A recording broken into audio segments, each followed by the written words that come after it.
l'une des sagas, voire la saga la plus mythique du jeu vidéo. Haine, sang, violence, tristesse, voilà tout ce que l'on ressent manette en main. Avec plus de 23 millions d'exemplaires vendus et un titre de Game of the Year obtenu en 2018, le propulsant dans la liste des meilleurs jeux de tous les temps. Mais que sait-on réellement sur la série produite par Amazon? Qui est à la tête du projet? Qui incarnera Kratos? Et de quel pan de l'histoire vont-ils s'inspirer? Eh bien, on va répondre à toutes ces questions dans ce Flash Actu hebdomadaire consacré à God of War.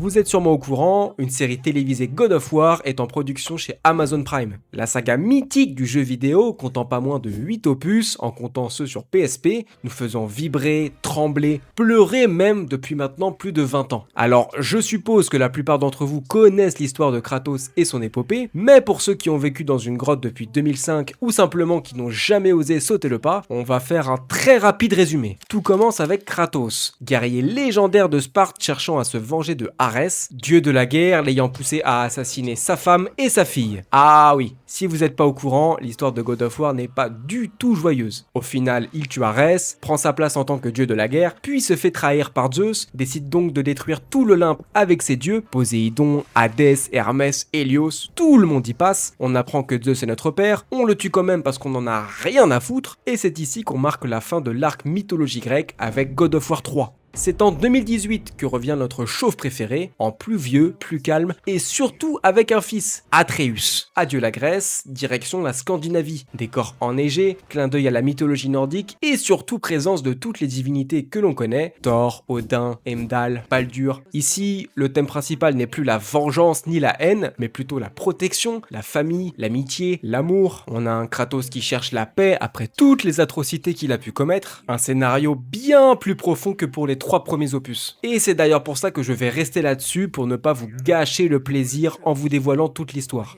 Maintenant que vous voyez à peu près ce qu'est God of War, parlons du sujet qui nous intéresse le plus ici, la série. Officialisée le 14 décembre 2022, ouais, ça fait un bon bout de temps, le projet ayant pas mal traîné, ce n'est que depuis octobre 2024 que l'on a enfin commencé à avoir des infos. À la tête de ce projet, on a Ronald Dudley Moore, connu pour avoir chapeauté la série Battlestar Galactica ou encore Outlander, écrit les scénarios de Star Trek Génération en 1994 et de Star Trek Premier Contact sorti en 1996. Pour ce qui est de l'histoire, il a à ses côtés toute une équipe de scénaristes, avec pour commencer Matthew Graham, connu pour avoir co-créé les séries H2H's ou encore Life on Mars, Naren Shankar, scénariste de la série Star Trek Nouvelle Génération, Joe Menosky, connu pour le scénario de Star Trek Deep Space Nine, Tanya Lotia, productrice de la série The Witcher et scénariste de la série animée Invincible, Marc Bernardin, l'un des scénaristes de la série Castle Rock, et enfin Stephanie Shannon, ayant travaillé sur la série Outlander. Une sacrée grosse équipe. Après eux, nous avons toute une armada de producteurs et producteurs exécutifs, mais le plus intéressant ici est clairement la présence de Cory Barlog, co-créateur de la saga God of War et qui devient à partir de 2007 le Game Director de God of War 2. Quand on pense à Santa Monica Studios, l'équipe de développement des jeux, on pense tout de suite à lui. Il sera là pour garantir la fidélité de l'univers et apporter son expertise pour ce qui est de l'histoire ainsi que de la psychologie des personnages. Ok,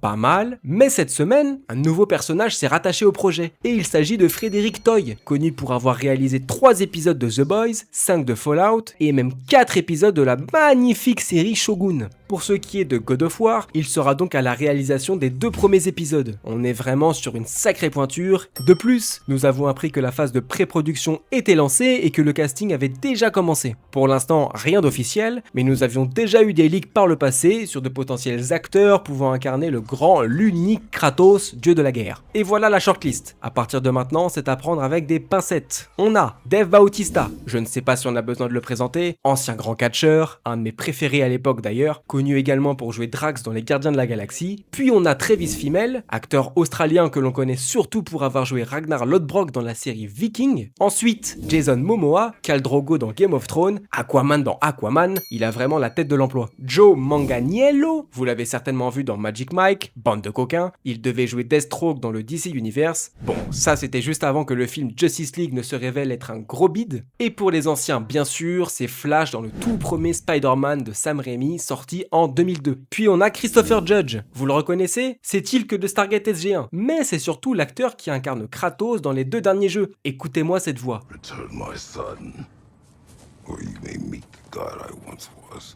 Voilà là là là, j'ai les poils qui s'hérissent. Ensuite c'est qui? Winston Duke, connu pour avoir joué M'Baku dans Black Panther ou encore le Daron dans Us, Manu Bennett, incarnant Crixus dans Spartacus, et lui aussi ayant joué Deathstroke mais cette fois-ci dans la série télévisée Arrow. Olivier Richters, jouant Polly dans la série Reacher, Paul Michael Levesque, catcheur de renom de la WWE, plus connu sous le nom de Triple H, et enfin Henry Cavill, je ne sais même pas si je dois argumenter, grand fan de jeux vidéo, interprétant Geralt de Rive dans la série The Witcher, Superman, Mission Impossible, un très gros client. Bon, il y en a bien un pour qui mon cœur balance, mais je le rappelle, on ne parle que de rumeurs, peut-être que l'acteur ne fait même pas partie de cette liste. J'aurais bien voulu voir par exemple un Gerard Butler en Kratos, ça aurait vraiment envoyé du lourd. Et le scénario dans tout ça? À quel Kratos va-t-on avoir droit? Eh bien, tout ce que nous savons, c'est que la série God of War commencera directement dans la timeline de 2018. Maintenant, est-ce que l'on n'aura pas droit à des flashbacks sur la jeunesse de Kratos? On n'en sait rien. Mais Ronald Moore et l'équipe de production ont été clairs, ils veulent garder l'âme du jeu, et on ne peut pas raconter l'histoire de Kratos pendant l'arc nordique sans comprendre le passif qu'il a, ses traumatismes, les atrocités qu'il a commises, qu'il a vécues. Il y a tout un lore à mettre en place, et ce n'est pas juste avec les deux derniers jeux sortis en 2018 et 2022 que l'on peut comprendre toute la psychologie du personnage. Maintenant que tout ça est dit,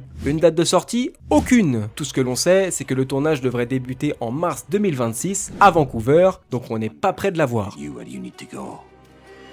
Allez, on attaque les actus en vif. Petite déception pour les fans de Metal Gear. Alors que le remake de Snake Eater est sorti en août dernier, beaucoup se demandaient si le quatrième opus allait lui aussi avoir droit à un remake. Eh bien, c'est pas gagné. Noriaki Okamura, le producteur de la série, a expliqué lors d'une interview accordée aux médias Real Sound qu'il serait très compliqué de développer Metal Gear Solid 4 sur PS5. Les raisons? MGS4 était exclusif à la PS3 et le hardware de l'époque avait nécessité un développement vraiment particulier pour le faire tourner. Il ajoute même que le code du jeu était très unique, ce qui rend un portage encore plus difficile aujourd'hui. Allez, petite confidence, je n'ai jamais joué à un seul Metal Gear Solid de ma vie. Excellente nouvelle pour les fans de Helldivers. Vous le savez peut-être, une des dernières pépites de PlayStation aura droit à son adaptation en film. Et on connaît enfin le nom du réalisateur. Accrochez-vous, il s'agit de Justin Lin, connu pour avoir réalisé plusieurs épisodes de Fast and Furious. On connaît également le nom du scénariste et ce sera Gary Doberman, lui aussi connu pour avoir écrit les scénarios de Annabelle ou encore L'Anon. Un film Helldivers à la sauce Starship Trooper, ça me chauffe vraiment bien.